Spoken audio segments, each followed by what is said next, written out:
बिना जान के जियल नाही जाई हमके सुइया जहर के लगवा दे माई रे।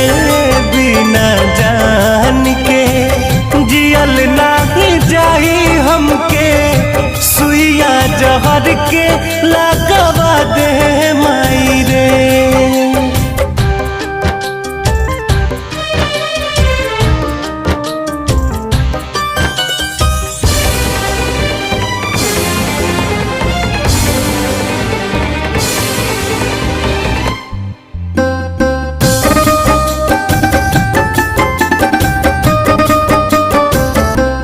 कुछ आवे समझना हम का करी, एक पल में 100 बार मरी।